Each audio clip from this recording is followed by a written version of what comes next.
সামনে শীতকালীন অধিবেশন রয়েছে, এখনো আপনি বিধায়ক রয়েছেন, দল সাসপেন্ড করতে পারে, আপনি বিধানসভায় যাবেন?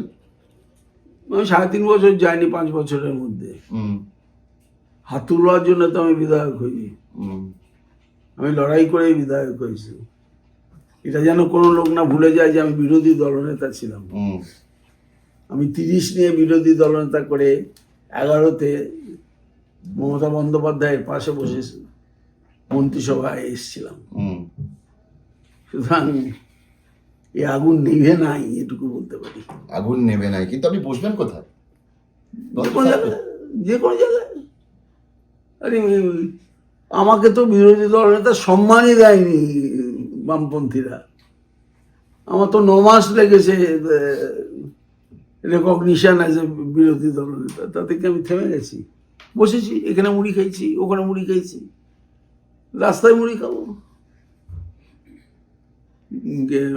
বিধানসভার অলিন্দে বসে থাকবো তো কি?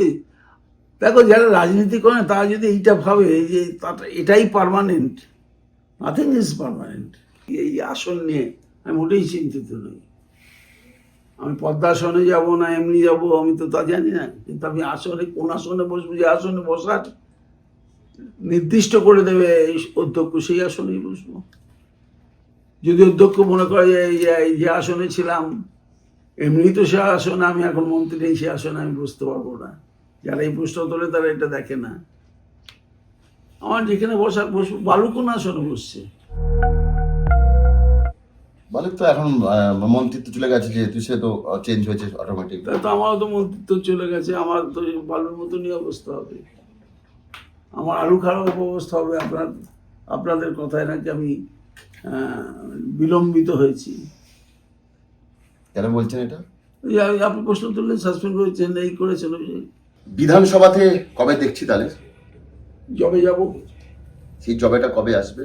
জবে খুলবে। খুললেই তাহলে পার্থ চট্টোপাধ্যায়কে আমরা দেখতে পারি না, বিধানসভা? কিন্তু দেখতে পারি না। আমি বিধানসভায় যাব আমার কথা বলতে। আচ্ছা। বিধানসভায় যাব হাত তুলতে, এটা ব্যবহার করলে কোন সিটে বসলাম এটা বড় কথা নয়। আমার যখন সিটও ছিল না তখন আমি বসে কাজ চালিয়েছি, আমার তো ওটা লক্ষ্য নয়।